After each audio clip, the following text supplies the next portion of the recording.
আল্লাহ এত বড় আসমান জমিন বানাইলেন কয়দিনের কথা বলছি? 6 দিনে আল্লাহ সৃষ্টি করলেন। কিন্তু মানব জাতিকে আল্লাহ প্রায় 6 মাস সময় নিলেন একজন মানুষকে বানানোর জন্য। আল্লাহ পাক রব্বুল আলামিন বলেন, পৃথিবীর মধ্যে যত কিছু আমি আল্লাহ সৃষ্টি করেছি সব কিছু সৃষ্টি করছি কুন বলে ফায়াকুন, সাথে সাথে হয়ে গেছে। কিন্তু একজন মানুষকে আমি এত সময় কেন নিলাম? কারণ আমার বান্দারা যখন দুনিয়াতে যাবে, দুনিয়াতে যাওয়ার পর আমি আল্লাহর গোলামি করবে, এই কপাল দিয়ে আমি আল্লাহর পবিত্র কদমে সিজদা দেবে। যখন রাত অন্ধকার হয়ে যাবে, রাত্রি ঘনিয়ে যাবে, রাত্রে সমস্ত মানুষগুলি ঘুমিয়ে পড়বে, পশু পাখিগুলো ঘুমিয়ে পড়বে, সমস্ত কুল কায়নাত ঘুমিয়ে পড়বে। ওই মানুষটা জিন্দেগিটা ভর গুনাহ করেছে, অপরাধ করেছে, খারাপ কাজ করেছে। যখন ওই বান্দা নিজের ভুলকে স্বীকার করার জন্য, নিজের ভুলের কথা শ্রবণ করার পর যখন অন্তরের মধ্যে গেঁথে যাবে, এই ভুলের কথা স্মরণ করার জন্য, আল্লাহর কাছে ক্ষমা চাওয়ার জন্য সমস্ত মানুষগুলি ঘুমিয়ে পড়েছে, মাসুম বাচ্চারা ঘুমিয়ে পড়েছে, গাছের পাখি আর কিচিরমিচির শব্দ করে না, সব কিছু ঘুমিয়ে পড়েছে। সমস্ত পৃথিবী নিরাকার, সমস্ত দেশ একেবারে চুপ হয়ে গেছে, ঠান্ডা হয়ে গেছে। ওই মানুষটা আরামের ঘুমকে হারাম করে ঠান্ডা পানি দিয়ে ওযু করে, পবিত্র পানি দিয়ে ওযু করে, যায় নামাজ বিছিয়ে যখন সিজদা দিয়ে আমি আল্লাহর কাছে দুটি হাতকে বাড়িয়ে দেবে, আমি আল্লাহ পাক রব্বুল আলামিন কুন ফায়াকুন বলে ওই ব্যক্তিকে তৈরি করি নাই। খলাকতু বিয়াদাইয়া, নিজের কুদরতি হাত দিয়ে সৃষ্টি করেছি। যখন নিজের হাত দ্বারা সৃষ্টি করেছি, ওই বান্দার উপর আমার মায়া হয়ে গেছে। কারণ আমার ছেলে নাই, আমার মেয়ে নাই, আমার আপনজন বিবি বাচ্চা কেউ নাই। কুল হুয়াল্লাহু আহাদ আল্লাহুস সামাদ লাম ইয়ালিদ ওয়া লাম ইউলাদ ওয়া লাম ইয়াকুল লাহু কুফুয়ান আহাদ। আল্লাহু আকবার। মুসলমান বাবাজিরা, আমার কথাগুলো একটু বুঝবেন আমি কোন দিকে যাচ্ছি। আল্লাহ পাক রব্বুল আলামিন বললেন, আমার কোনো ছেলে নাই, আমার কোনো মেয়ে নাই, আমার কোনো বিবি বাচ্চা কেউ নাই। যখন ওই বান্দা যায় নামাজটা বিছাইয়া, যখন দুটি চোখের পানি ছেড়ে দিয়ে আমি আল্লাহর কাছে যখন গুনাহকে ক্ষমা চাই, আমি আল্লাহ পাক রব্বুল আলামিন কি করে তুমি জানোনি?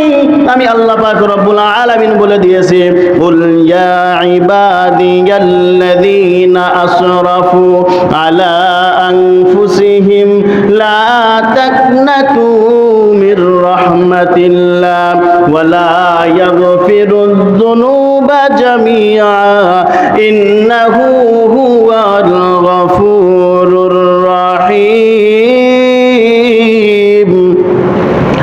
মুসলমান, যখন একজন বান্দা জিন্দেগির গুনাহ সম্পর্কে আল্লাহর কাছে কাকুতি মিনতি করে, ভুল সম্পর্কে আল্লাহর কাছে মাথা নত করে, সিলিন্ডার হয়ে যায়, আল্লাহ পাক রব্বুল আলামিন বলেন, লা তাকনাতু মির রাহমাতিল্লাহ।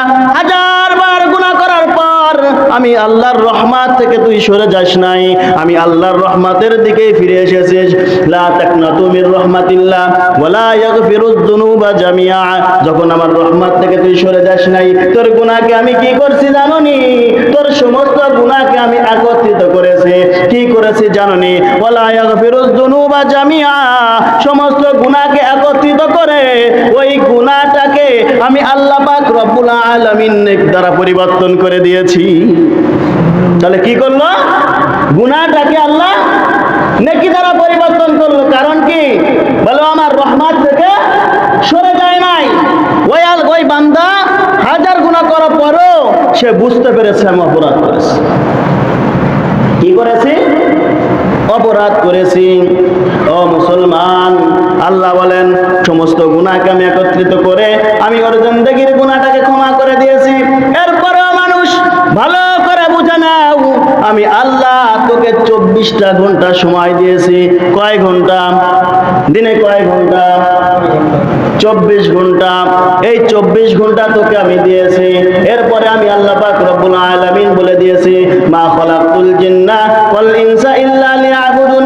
বান্দারা, দুনিয়ার জমিনে জিন এবং মানুষদেরকে সৃষ্টি করেছি আমি আল্লাহর ইবাদত বندگی করার জন্য। কথাগুলি ভালো করে বুঝবেন। আল্লাহ পাক রব্বুল আলামিন কয় ঘন্টা দিয়েছেন? 24 ঘন্টা দিয়েছেন। এই 24 ঘন্টার মধ্যে আল্লাহ পাক রব্বুল আলামিন বলেন, তোরা 20 ঘন্টা 22 ঘন্টা 23 ঘন্টা নিজেদের জন্য বের কর, নিজেদের জন্য ব্যয় কর। ফজরে 20 মিনিট, জোহর 20 মিনিট, আসর 20 মিনিট, মাগরিব 20 মিনিট, ঈশা 20 মিনিট, 20 মিনিট করে প্রতিদিন আমি আল্লাহকে ডাকি। কত সময়? 20 মিনিট করে 5 ওয়াক্ত নামাজে 20 মিনিট করে 2 ঘন্টা সময় আমাকে দাও। 22 ঘন্টা তোমরা নিজেরা কাজে লাগাও। এই 20 মিনিট করে যদি তোমরা প্রতিদিন যদি 2 ঘন্টা সময় আমি আল্লাহকে দাও, 22 ঘন্টা সময় যদি তোমরা নাও, এরপরে এই 22 ঘন্টার মধ্যে খারাপ কাজ ব্যতীত সাংসারিক কাজ, পারিবারিক কাজ, রাষ্ট্রীয় কাজ, যত প্রকারের কাজ আছে সব কাজ তুই হালাল ভাবে করবি। আমি আল্লাহ পাক রব্বুল আলামিন তোর 22টা ঘন্টাও নফল নামাজের সব দ্বারা পরিপূর্ণ করে দেব। তাহলে আপনারা এখন বলেন, আল্লাহ যে বলল তোকে আমি বানাইলাম ইবাদতের জন্য, তুই কেন সাংসারিক কাজ করিস? তোকে আমি আল্লাহ বানাইলাম আমি আল্লাহর হুকুম পালনের জন্য, কেন তুই পারিবারিক কাজ করিস?